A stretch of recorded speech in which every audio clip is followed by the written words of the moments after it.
Hello everyone, welcome to Online Help Guide. Today in this video, I'm going to show you how to mention someone in Instagram story. So without any further ado, let's get started. First, open Instagram.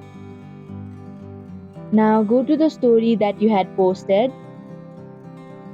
Tap on three vertical dots in the bottom right corner. Here you can see the add mentions option. Click on it. Now search the person you want to mention and tap on the circle just beside their name. After you've selected, click on the add button, and that is how you can mention someone in Instagram story. Thank you for watching Online Help Guide. Hope this video was helpful.